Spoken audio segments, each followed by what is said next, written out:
Blinky Bill Classic Treasury.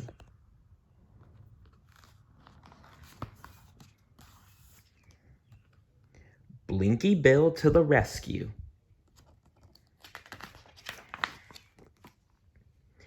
It was a beautiful morning in the animal village. It was one of those days where everyone was happy. Well, almost everyone was happy. Blinky Bill wasn't happy because his friends had to help with the spring cleaning, and so they couldn't play with him. Well, it's important to keep a house clean. A clean home is a happy home, you know. "What's the matter with you?" asked Nutsy Koala. "Oh, everybody is cleaning, and there's no one to do things with," said Blinky. "I want to play," said Nutsy. "My mother and I did the cleaning yesterday." "Anyway, I don't want to play. I'm going to do something very important," said Blinky. Blinky didn't want his mom to ask for his help with the spring cleaning. "I'm going exploring to a place where the special trees grow," said Blinky. The ones that taste like gum leaf cake." Nutsy was puzzled. "I thought the special trees were only in Mr. Wombat's stories." "No, Splodge Kangaroo told me how to get there." "See?" said Blinky, holding up a map.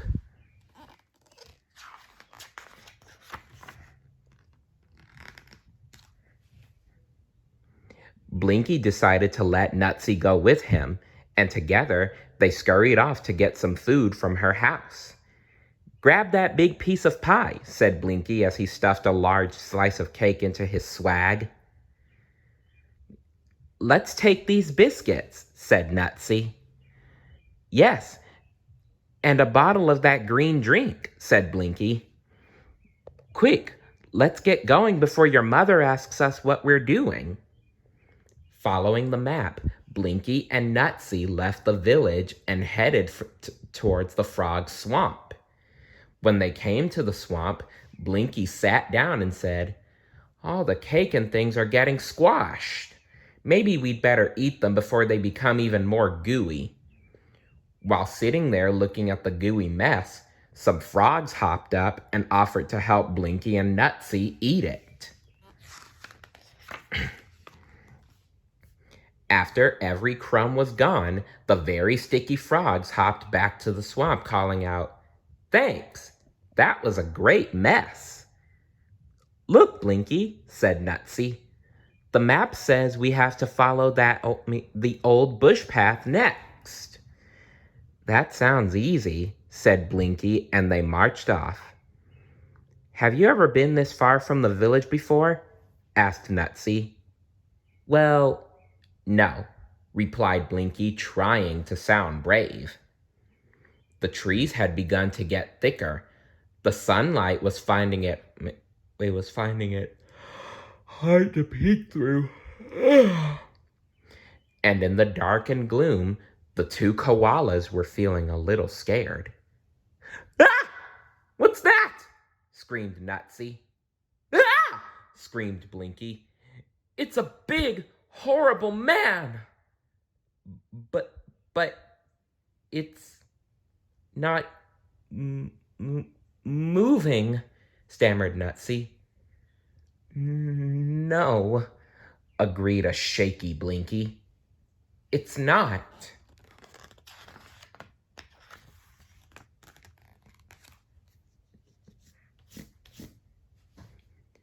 "Look at the map," said Nutsy. It says follow the old bush path till you come to the big gnarly tree that looks like a scary man." "Oh, I knew that," said Blinky. "Then we cross that creek over there, then walk on till we find a little clearing in the bush. And that's where the special trees will be," read Nutsy from the map. As they passed the big gnarly tree, Blinky said, "I have a strange feeling that the tree is laughing at us." As they stepped out of the gloomy bush into the sunshine, it was impossible to be scared anymore. There were brightly colored mushrooms and every kind of flower that could possibly grow. Right in the middle were Right in the middle were three very grand trees that seemed to shimmer in the sunlight.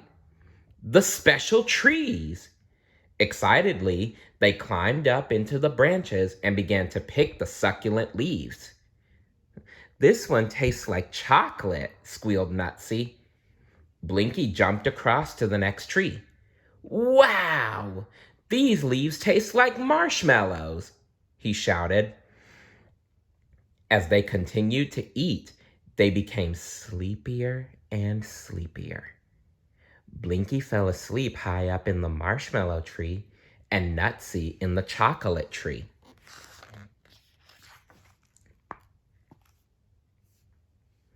While the koalas slept, a truck with two men in it came into the clearing and stopped beside the chocolate tree. It's a big one, and we'll get a lot of money for it, Joe said. Only if we don't get caught, replied Harry. Wait, you're illegally cutting down trees? That's against the law, you know. Trees provide oxygen for us, you know. Besides, animals live in those. Blinky woke up to the sound of a chainsaw motor running. He rubbed his eyes as he saw Nutsy's tree come crashing down. Nutsy was badly shaken, but luckily she had fallen into a big pile of leaves and wasn't hurt. Whew. Whew. Look, shouted Harry, a koala! Harry ran to the truck and grabbed a big bag. Come on, let's catch it, he said to Joe, and they both ran towards Nutsy. Leave her alone, yelled Blinky, pelting them with gum nuts. Don't worry about that one. Let's make sure of this one first, yelled Harry. Nutsy found herself upside down and in the bag. Blinky kept throwing gum nuts and yelling at the men. That one looks too crazy to catch, said Joe. The men cut up Nutsy's special tree, loaded it onto the truck, and drove off, taking Nutsy along with them. Oh dear. After the men had gone, Blinky scrambled down the tree and started running as fast as his legs would go back to the village.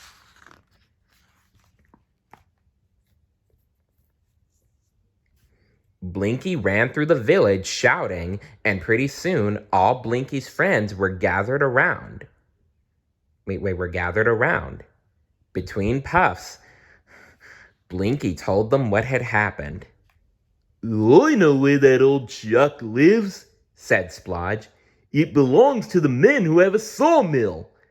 Let's go there and rescue Nutsy, said Blinky. No matter how hard they tried, nobody could think of a plan. I could fly ahead and see if I can find where they have put Nutsy, offered Jacko. If we know exactly where Nutsy is, then we could make a plan, said Marcia Mouse. That's a good idea, said everyone at once, and Marcia agreed to jump on Jacko's back and fly to the mill with him. Blinky shouted, We'll meet you outside the fence, and then we can make a plan.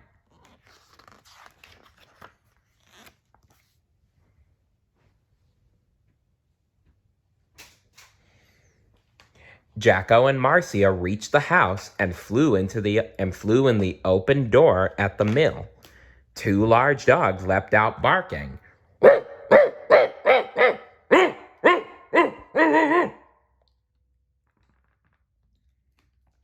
Luckily, they were chained up. Look over there, said Marcia, at that big bag hanging high up on the hook. Are you in there, Nutsy? She called. A scared and muffled voice called back. I can't get out. The top of the bag is tied. Jacko pecked at the rope and Marcia pulled, but they weren't strong enough to untie it. Blinky and the others had reached the fence and heard all the noise. Sounds like they have caught Jacko and Marcia too, said Blinky. There's no time for a plan now, said Flap, and started digging under the fence. Harry and Joe were backing the truck up to the sawmill when they heard the barking. Harry jumped out of the truck, closely followed by Joe, who forgot to switch off the engine.